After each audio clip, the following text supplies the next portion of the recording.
Hola hermanos, muy buenas tardes. Les saludo a cada uno en el amor del Señor, recordándoles, cierto, con mucho cariño y aprecio a nuestra congregación de Boyilco, nuestro hermano Héctor, nuestra hermana Teresa, nuestro hermano Juan, nuestro hermano José, que eran los hermanos que nos acompañaban viernes tras viernes, ¿cierto? Junto también a nuestra querida congregación de labranza, obviamente, nuestra hermana Angie, que siempre estaba ahí, nuestra hermana María Jesús, la recuerdo también, nuestra hermana Janet, nuestra hermana Ani, no sé si alguien más se olvida, nuestra hermana Angélica que estaba también, nuestro hermano Federico estuvo junto a nosotros también algunos viernes, y así, en fin, cada uno de ustedes, disculpen si no los puedo recordar a todos, pero sabemos que el Señor le recuerda y el Señor está al lado suyo, el Señor está ahí pendiente de cada uno de nosotros. Dios les bendiga. Y bueno, vamos a comenzar orando porque ya nos hemos estado preparando para poder llevar a cabo esta lección y es de esperar que el Señor pueda hablarnos por medio de ella.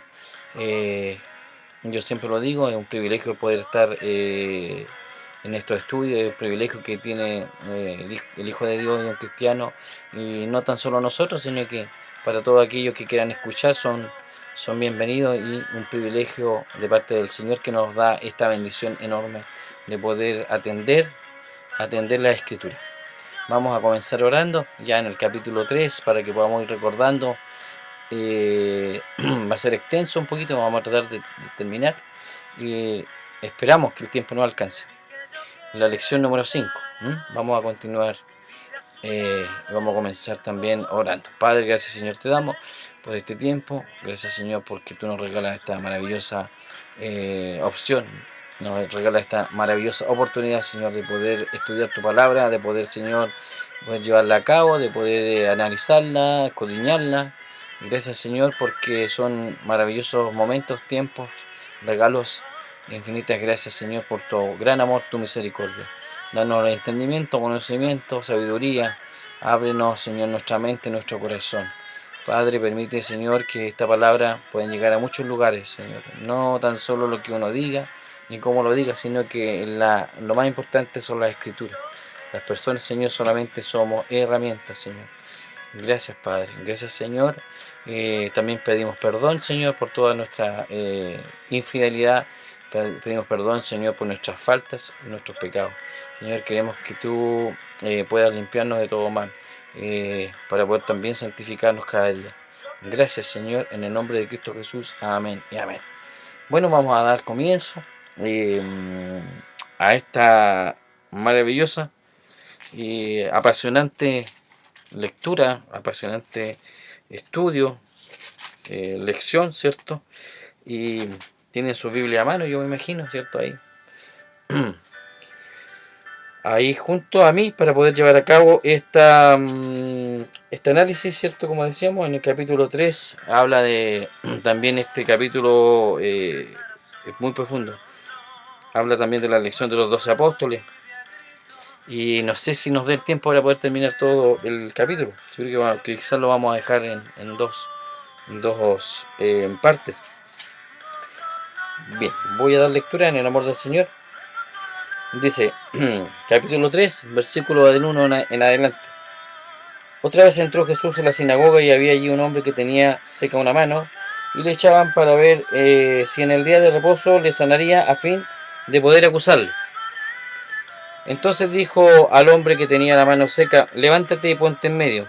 Y les dijo, ¿es lícito en los días de reposo hacer bien o hacer mal, salvar la vida o quitarla? Pero ellos callaban. Entonces, mirándolos alrededor con enojo, entristecido por la dureza de sus corazones, dijo al hombre, extiende tu mano. Y él la extendió y la mano le fue restaurada sana.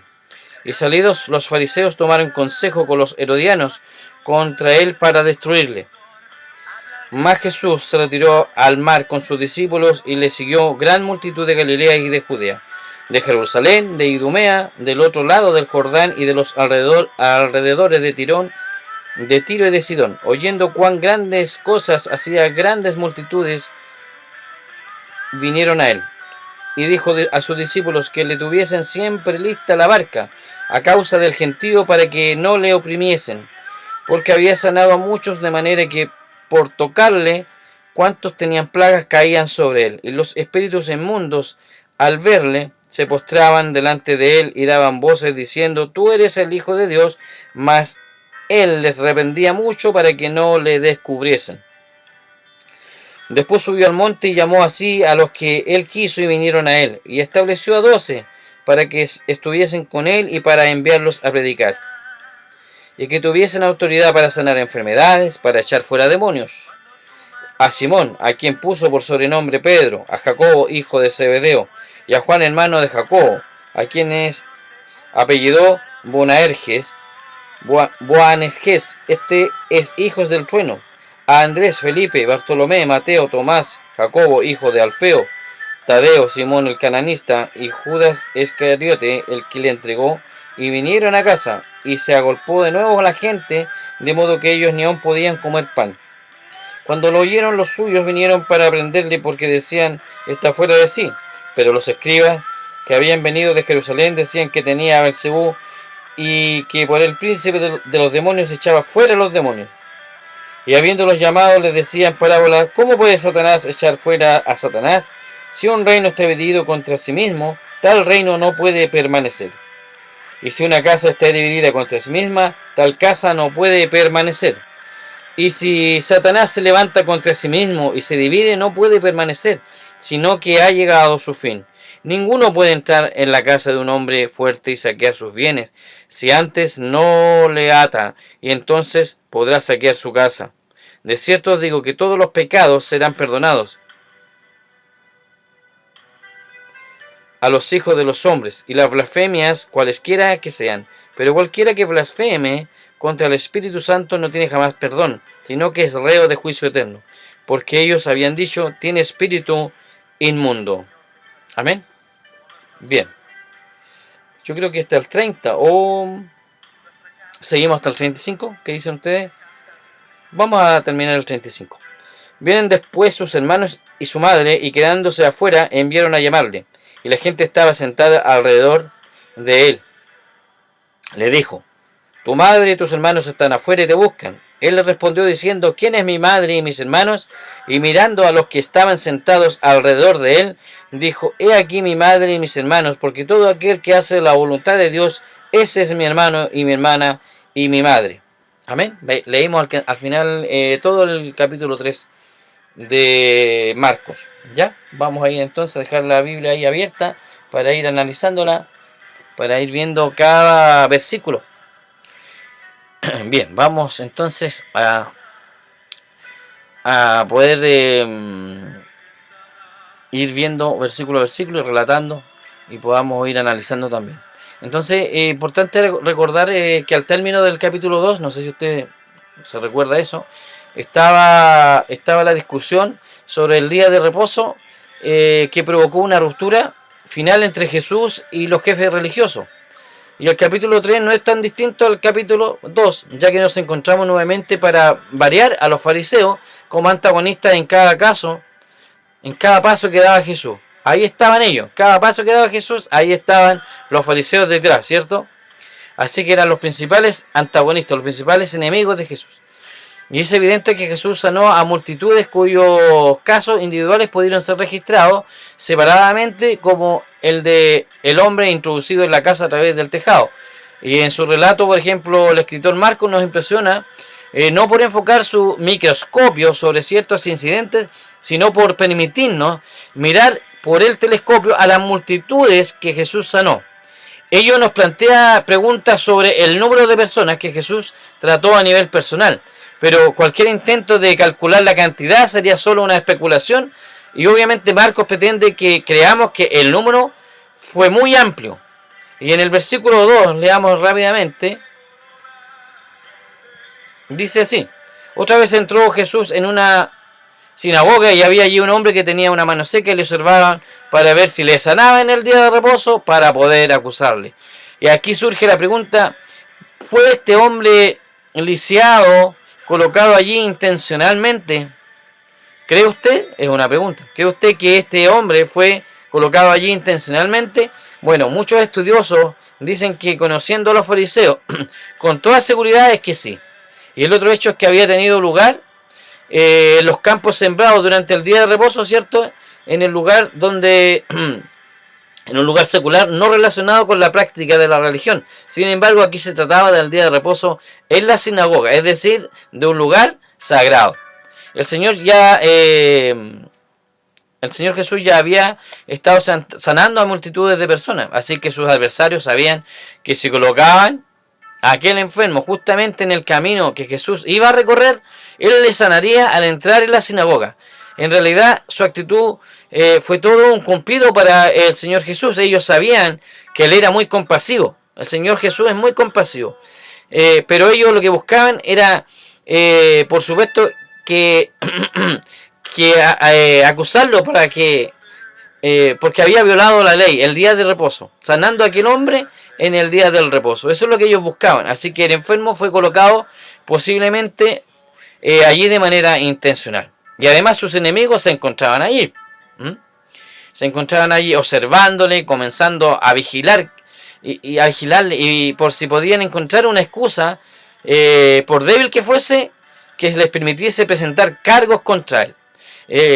Como podemos ver, este grupo religioso tramaba por todas formas de tenderle la mayor cantidad de trampas y reunir las pruebas, ¿cierto?, suficientes, de una manera muy vil, muy, la verdad que muy maliciosa, para poder acusar a Jesús. Entonces podemos decir que el Señor Jesús, que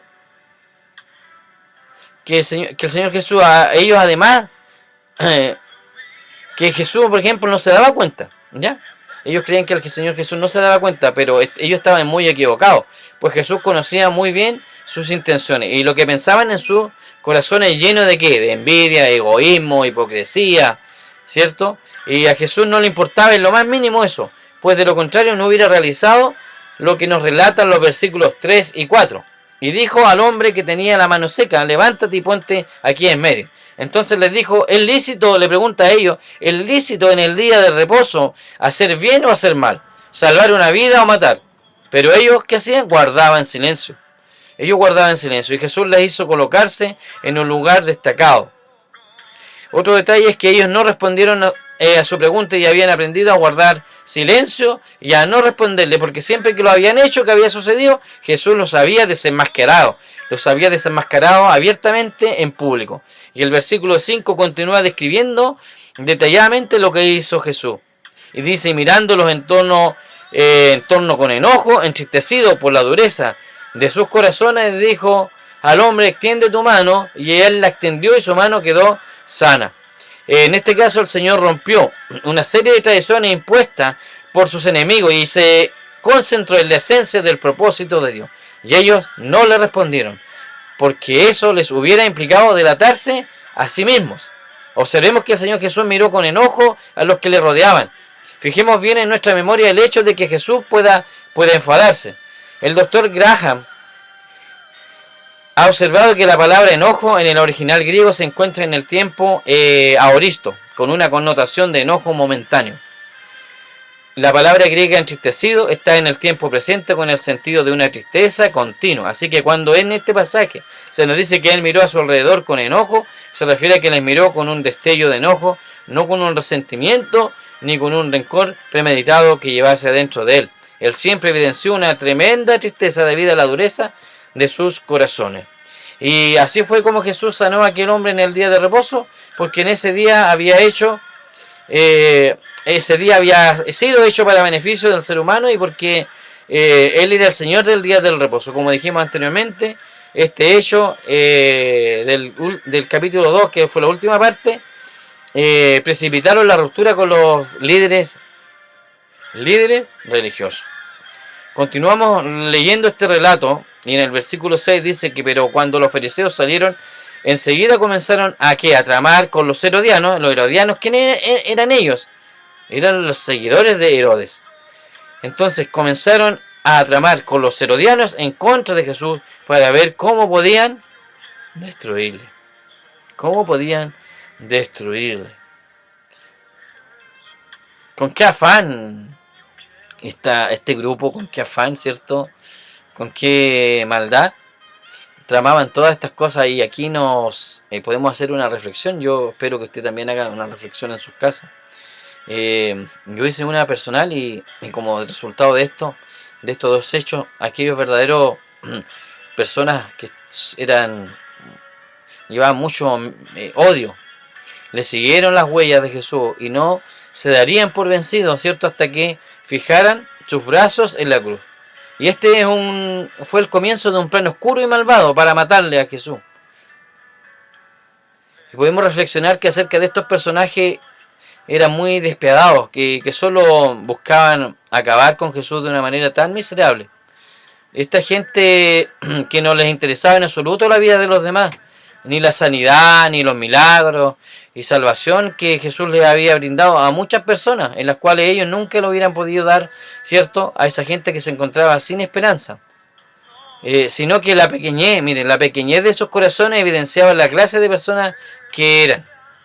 Así eran los fariseos. Esa es una reflexión, ¿cierto?, que uno analizando todo, viendo todas las situaciones de que se estaba involucrado ellos, tratando de siempre crear un plan siniestro en contra de Jesús, nosotros podemos reflexionar y hacer un pequeño paréntesis para poder nosotros analizar esta clase de personas, cómo eran sus corazones. Y en el 7 y 8 el versículo dice que luego de eso se introduce una nueva escena, ¿ya? Jesús se retiró al mar con sus discípulos y una gran multitud de Galilea le siguió, y también de Judea, de Jerusalén, de Idumea, del otro lado del Jordán y de los alrededores de Tiro y Sidón. Una gran multitud que al oír todo lo que hacía vino a él. Entonces podemos observar que gente procedente de diversas zonas estaban siguiendo a Jesús. Y en aquel momento nuestro Señor Jesús se retiró discretamente porque, como él mismo dijo en un pasaje de Juan 2:4, todavía no ha llegado mi hora después de un tiempo. Y él se enfrentaría con toda la oposición en Jerusalén, pero ahora se retiraba y la multitud le seguía.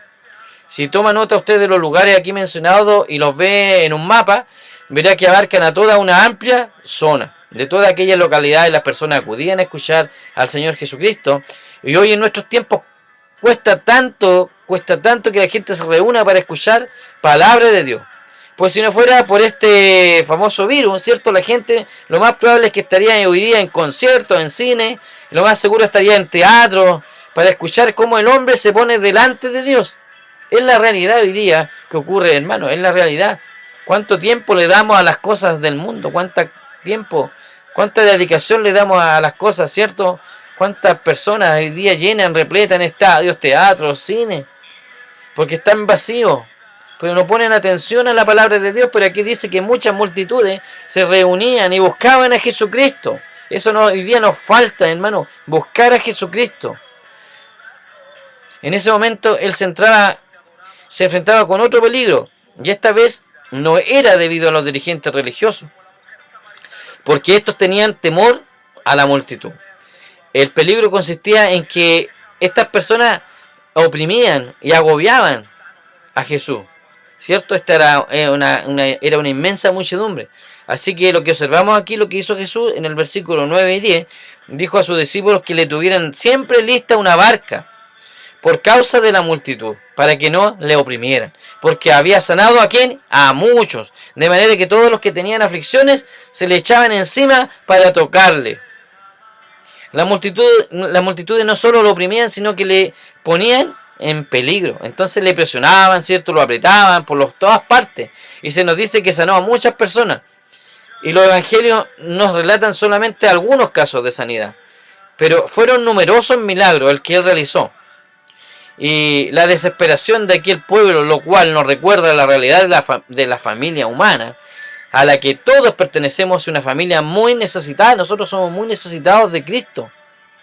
Muy necesitados de Cristo. En el versículo 11 y 12 dice: y siempre que los espíritus inmundos le veían, caían delante de él y gritaban diciendo: tú eres el Hijo de Dios. Y les advertía con insistencia que no revelaran su identidad. Y ahora vemos que los espíritus impuros le reconocían, hermano. En la actualidad hemos presenciado nosotros una vez más lo que es conocido como la adoración a Satanás, que está teniendo hoy día un auge creciente en nuestros tiempos. Y en este pasaje bíblico podemos ver que los demonios lo conocían. Los demonios reconocían quién era, pero Jesús les reprendía para que se callasen, pues no le correspondía a estos espíritus inmundos dar el testimonio público de él. ¿Y a quiénes entonces? ¿A quiénes en realidad le es permitido dar testimonio público de Dios? Nos preguntamos, ¿a quiénes le corresponde dar testimonio público de Dios? ¿A los demonios, a los espíritus inmundos? ¿O no? Sino que, ¿a quién? Solo a los hijos de Dios. Solo a los hijos de Dios. Y llegamos ahora al momento de ver el propósito soberano de Dios en la elección y nombramiento de los 12 apóstoles. Versículo 13 dice, y subió al monte, llamó a los que él quiso, y ellos vinieron a él. Entonces esto es algo sobre lo cual debiéramos tomar debida nota, ¿ya? Nos gustase o no, él realizó una elección. Dijo Jesús en Juan 15:16, vosotros no me escogisteis a mí, sino que yo escogí a vosotros. Y os designé para que vayáis y deis fruto. Y que vuestro fruto permanezca, para que todo lo que pidáis al Padre en mi nombre, os lo conceda. No es irreverente decir que ya Él les eligió a ellos, y no ellos a Él.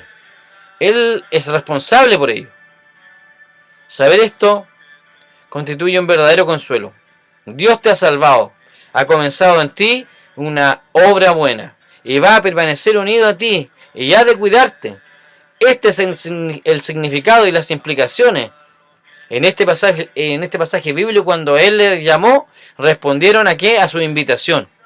Y designó a 12 para que estuviesen con Él, y para enviarlos a predicar, y para que tuvieran autoridad de expulsar demonios. Hermano, no se olviden nunca estas palabras. Nosotros tenemos poder y autoridad, dice, ¿para qué? Y fuimos enviados ¿a qué? A predicar. ¿Y para qué? Para también expulsar demonios. Y este fue su llamado final a los 12. Fue en aquel momento que se convirtieron realmente en apóstoles, y a partir de entonces fueron enviados como mensajeros con un ministerio concreto, separado especialmente ¿para qué? Para servir al Señor. Nosotros somos separados especialmente, hermano, para servir al Señor. Para servir al Señor. Hermano, cada uno de nosotros es separado para servir al Señor. No se lo olvide nunca. ¿En qué tarea estamos fallando? ¿En qué tarea el Señor nos quiere poner, nos quiere colocar? ¿En qué área de su vida el Señor nos quiere ministrar? Reflexione y piense, hermano. ¿En qué área el Señor nos quiere colocar a trabajar? El Señor nos está llamando para trabajar en su obra. Bueno, vamos a avanzar. Entonces este fue el llamado final. Marcos aquí no nos da mayores detalles, pero el Evangelio de Mateo, Mateo 10 del 5 al 42, que han registrado, por ejemplo, para nosotros el mensaje y el método que debían seguir en el momento concreto. Versículos 16 al 19 se presenta la lista con los nombres de los apóstoles, y vamos pues a mencionarles uno por uno, ¿ya? Para que también no se nos olvide, porque muchas veces se nos olvida, se nos confunden los nombres. Simón Pedro, él figura como primero en todas las listas de los apóstoles. Santiago, hijo de Zebedeo, ocupa aquí en el segundo lugar. Luego viene Juan, hermano de Santiago. Andrés, hermano de Simón Pedro, habitualmente citado junto a su hermano. Felipe, tenemos Bartolomé, también llamado Natanael. Mateo, Tomás, Santiago, el menor, hijo de Alfeo. Tadeo, también llamado Lebeo, y Judas. Simón el cananeo, Judas Iscariote. Ahí están los 12 apóstoles. Continuemos entonces leyendo, volvemos a Marcos capítulo 3, versículos 20 y 21. Jesús llegó a una casa y la multitud se juntó de nuevo a tal punto que ellos ni siquiera podían comer. Cuando sus parientes oyeron esto, fueron para hacerse cargo de él, porque decían, está fuera de sí. Marcos, el escritor, consigue impresionarnos al demostrar cuán ocupado estaba Jesús. Y observemos la reacción de sus parientes, que pensaron que su actividad incesante le impedía cuidar en forma adecuada de sus necesidades básicas. Ni siquiera podía comer Jesús, ni siquiera podía estar tranquilo. Y veamos la reacción de los escribas en el versículo 22. Los escribas que habían descendido de Jerusalén decían, tiene a Beelzebú y expulsa a los demonios por el príncipe de los demonios. Beelzebú era una deidad pagana a quienes los judíos atribuían una supremacía entre los espíritus malos. Leamos parte de la respuesta de Jesús en el versículo 23 al 26. Dice: y llamándolos junto a sí, les hablaba en parábola. ¿Cómo puede Satanás expulsar a Satanás? Y si un reino está dividido contra sí mismo, ese reino no puede perdurar. Y si una casa está dividida contra sí misma, esa casa no podrá permanecer. Y si Satanás se ha levantado contra sí mismo y está dividido, no puede permanecer, sino que ha llegado su fin. Lo que Jesús decía era sencillamente lo siguiente: él no podía estar expulsando demonios por el poder de los demonios, por el simple motivo que en ese caso no estaría dividida contra sí misma. Una casa, no estaría dividida contra sí misma. Y el versículo 27 añade: pero nadie puede entrar a la casa de un hombre fuerte y saquear sus bienes. Si primero no lo ata, entonces podrá saquear su casa. Entonces evidentemente había que dominar al hombre fuerte antes de robar en su casa. Y esto ilustraba una verdad. El Señor Jesús no estaba haciendo esto por el poder de Satanás, obviamente, porque entonces Satanás estaría dividido y ello iría contra sí mismo. Como consecuencia de aquella situación, y uno piensa, imagínense la estupidez más grande, la torpeza más grande de los fariseos de inventar esta clase de cosas. A nadie le podría entender, ¿cierto?, en su lógica de poder decir de que Satanás, ¿cierto?, Jesús estaba poseído, ¿cierto? Y estaba sacando demonios siendo él mismo endemoniado. Entonces era una acusación, una blasfemia muy grande, ¿cierto? Era una calumnia muy grande que le estaban dando a Jesús. Como consecuencia entonces de aquella situación, el Señor agregó una importante declaración. Versículo 28 al 30 dice: en verdad os digo que todos los pecados serán perdonados a los hijos de los hombres, y las blasfemias con que blasfeme, pero cualquiera que blasfeme contra el Espíritu Santo no tiene jamás perdón. Hay que tener cuidado y mucha atención en esto, sino que es culpable de pecado eterno, porque decían: tiene un espíritu inmundo. Aquel era entonces el pecado imperdonable, que hoy no podrá ser cometido de aquella manera. Y en primer lugar ellos le tenían a él la segunda persona de la Trinidad presente entre ellos y le acusaban de expulsar demonios en nombre de Beelzebú, cuando él lo estaba haciendo por el poder del Espíritu Santo.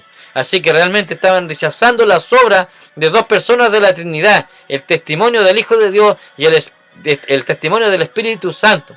Estaban expresando una actitud de incredulidad que continúa un rechazo permanente de Cristo, y estaban resistiendo al Espíritu Santo. Aquello era imperdonable. Y cuando alguien blasfema con su boca, eso no es lo que le condena, sino la actitud de su corazón, que es una condición permanente, a menos que deje de resistir. Ese es el pecado contra el Espíritu Santo: resistir la obra de convicción del Espíritu Santo en el corazón y en la vida.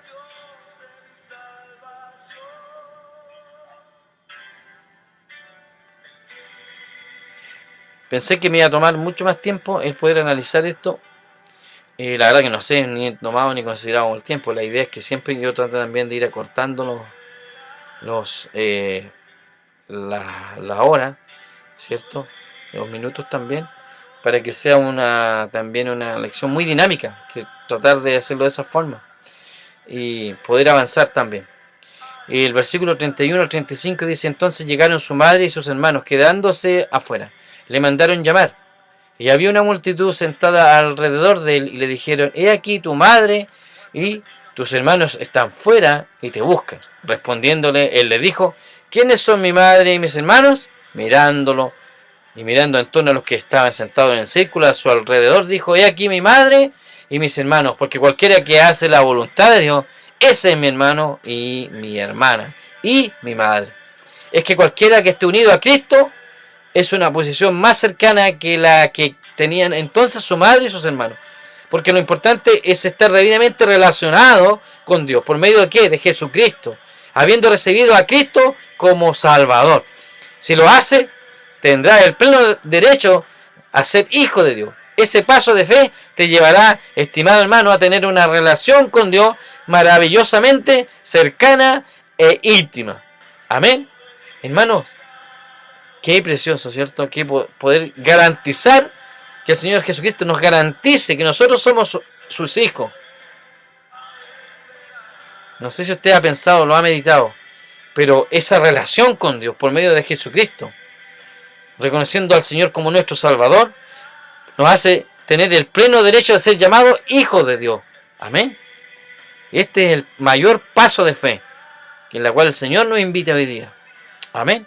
Dios bendiga esta palabra y vamos, hermanos, ir a las preguntas. No se lo olvide que tenemos preguntas para usted.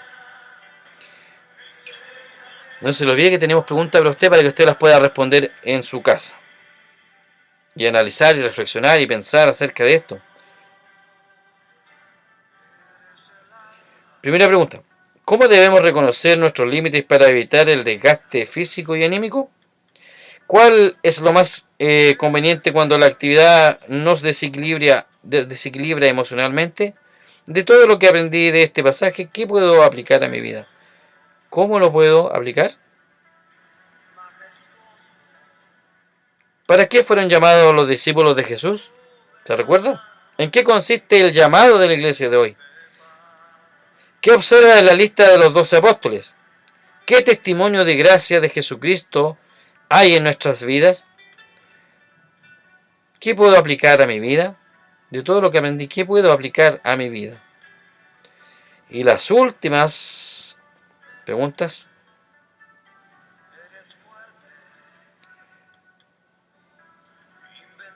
¿Cuál debe ser nuestra actitud hacia el que es diferente? ¿Qué diferencia puede haber entre la unidad del ejército de Satanás y la unidad de los cristianos hoy? ¿Qué cosas no son causales de división en la iglesia hoy? Perdón, ¿qué cosas no son? O podríamos decir de otra forma, ¿cuáles son las cosas, cierto? ¿Cuáles son los causales de la división de las iglesias el día de hoy? Bueno, para meditar estas preguntas, ¿cierto? Estas son, bueno, el pastor yo creo que me parece mucho que se las envió, ¿cierto? También es un complemento del estudio, para que podamos tener también, analizar, meditar y estudiarlo en nuestras casas. Bien, espero que sea de bendición esta palabra, espero que le haya sido de mucha reflexión, de pensar, de meditar, de estar en comunión con el Señor, de poder también ver en qué estamos fallando. Hay muchas cosas en las cuales ahí nos ayuda, nos enseña, ¿cierto? La manera en cómo ministraba, cómo enseñaba a sus discípulos y para qué lo que nos hace discípulos el Señor, para qué los quiere, para qué nos necesita, ¿cierto? Aunque muchas veces decimos que el Señor no nos necesitaría, sino que nosotros necesitamos de Cristo. Pero sí tenemos una tarea y una labor para quienes somos llamados hijos de Dios. Bien, hasta aquí, hermanos, terminamos la lección. Vamos a terminar orando.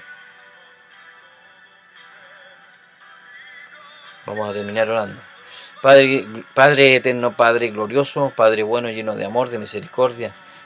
Padre, queremos, Señor, para dar término a esta clase, esta academia bíblica, este estudio, queremos, Señor, darte las gracias por tu amor, ¿cierto? Por eso de dedicación también que nos has dado, por esta preparación y porque tú estás ahí continuamente ayudándonos, enseñándonos, estás preocupado de nosotros, Señor amado, ministrándonos, guiándonos, Padre, dándonos, Señor, todo lo necesario para que podamos nosotros también llegar a entender estas cosas, Señor, que es tu palabra maravillosa. Padre, bendice a cada hermano, Señor, en esta hora, Padre, que seas tú, Señor, con ellos, con su hogar, con su familia, guárdales, Señor, cúrales, Padre, con el poder del Espíritu Santo, Señor. Padre, gracias, Señor, porque tú eres nuestro Padre amado, nuestro Padre celestial, eres nuestro Rey, eres nuestro Señor y Salvador. Gracias, te agradecemos, Señor, todo esto, en el nombre de Cristo Jesús, tu Hijo amado. Amén y amén. Bueno, hermanos, con esto vamos concluyendo y vamos a ir preparando también la otra lección y también queremos que usted también le haya gustado, queremos que usted le haya servido y también queremos que usted se fascine con esta de estudiar la palabra del Señor. Que también pueda transmitirlo, pueda llegar también con su familia, pueda compartirlo también. Eso es hermoso. Bien, hermanos, nos despedimos en el amor del Señor. Que el Señor les guarde y esperamos, como digo yo, prontamente poder reunirnos con toda con todo amor, con todas las ansias de poder reconocer a nuestro Dios, de poder también abrazarnos como ahora no podemos, estrechar nuestra mano también y de alguna forma poder extrañarnos, ¿cierto? Como hijos de Dios, como hermanos en Cristo. Que el Señor les guarde y les bendiga y nos vemos hasta la próxima semana. Y saludos a todos los hermanos que están en distintos lugares. En el nombre de Jesús nos despedimos entonces. Adiós.